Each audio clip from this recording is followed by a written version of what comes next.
La différence entre ceux qui réussissent dans ce qu'ils entreprennent et ceux qui tournent en rond, galèrent et sont dans une sorte de culture de l'échec où ils enchaînent les frustrations, elle ne se fait pas dans les bons jours. Elle se fait dans les jours où vous n'avez pas envie. C'est facile, hein, quand on est motivé, quand on est dans un bon jour plein d'énergie, de pouvoir passer à l'action et avancer. Mais comment on fait dans les phases de creux, dans les phases où on n'a pas envie, on n'a pas l'énergie? Ben, il y a juste trois habitudes à mettre en place. Trois habitudes. Si vous les préservez, vous allez réussir justement dans ces jours difficiles et dans ces moments où vous savez que c'est décisif. 3 habitudes extrêmement simples qui vont pas vous coûter en grosse volonté, en grosse motivation, mais qui, si vous les cultivez tous les jours, juste 3, ça fera une énorme différence sur le long terme. Voici ces 3 habitudes. Bienvenue, ici Joanne Yangting. Si vous ne me connaissez pas, je suis le fondateur de Flowtasking et ça fait maintenant plus de 15 ans que j'accompagne sur l'organisation, la productivité et l'entrepreneuriat. Et ma mission est de vous aider à retrouver le flow et la progression pour pouvoir vous organiser, pour vous libérer du temps pour ce qui compte. Et ma philosophie est toujours de s'organiser en respectant son fonctionnement, son profil. C'est pour ça d'ailleurs que nous avons créé un diagnostic unique en son genre qui permet de comprendre justement votre profil d'organisation et avoir des conseils personnalisés en fonction de qui vous êtes et de votre fonctionnement. Vous voulez en savoir plus, allez en descriptif, vous pouvez le voir. Et justement, voici un conseil sur ce qui fait vraiment la différence en termes de routine, d'habitude pour garder le rythme. Parce que moi, je n'aime pas les injonctions de la productivité. Vous savez, ce truc qui vous dit à chaque fois qu'il faut être tout le temps discipliné, se forcer, maintenir des super bonnes habitudes. Mais ça veut dire quoi les bonnes habitudes? Parce qu'il y en a plein, et puis souvent on se force, on met en place un truc, on l'abandonne au bout d'un moment, et puis finalement on voit que ça change pas, on en a marre, on se force tout le temps à tirer sur la corde de la volonté, de la motivation. Alors qu'en réalité, si vous cultivez ces habitudes, la motivation et la discipline vont être une conséquence naturelle. Et je vais rentrer dans le vif du sujet. La première habitude, elle est extrêmement simple, c'est de préserver son espace mental le matin. Vous devez commencer vos journées selon vos propres termes. L'erreur que fait tout le monde, c'est dès le matin, qu'est-ce qu'ils font? Ils prennent leur téléphone, ils vont scroller sur les réseaux, voir leurs emails, réagir. Et tout de suite, vous avez des stimuli d'informations, de choses, de personnes qui vous sollicitent, et tout de suite, en mode réactif. Vous n'avez pas le temps de réfléchir, d'activer le cerveau, de vous poser, d'avoir de la créativité, de vous connecter à votre vision, vos objectifs. Non, on est direct en mode réaction d'information, réaction de notification, réaction de sollicitation. Vous voulez reprendre le contrôle de vos journées? Reprenez le contrôle du matin.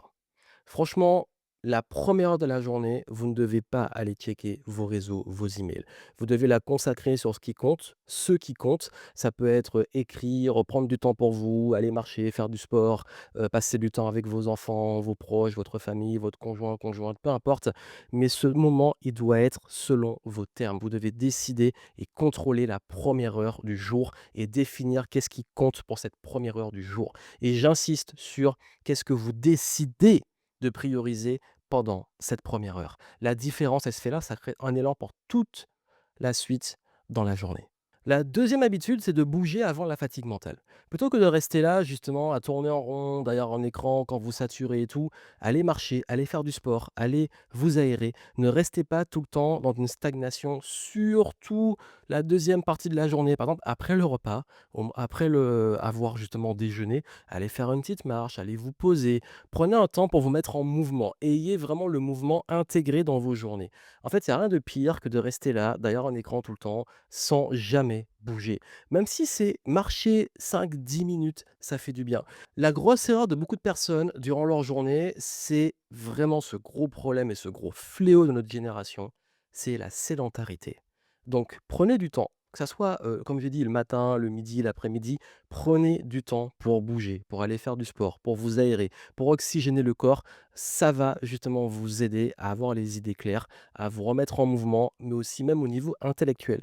Quand vous le faites physiquement, ça stimule au niveau intellectuel. Et si vous avez la flemme, vous êtes fatigué, à part une grosse fatigue physique, faites-le parce que justement, quand il y a de la fatigue mentale, le fait de bouger le corps peut vous aider justement à vous faire du bien et faire un petit reset pour avoir les idées claires.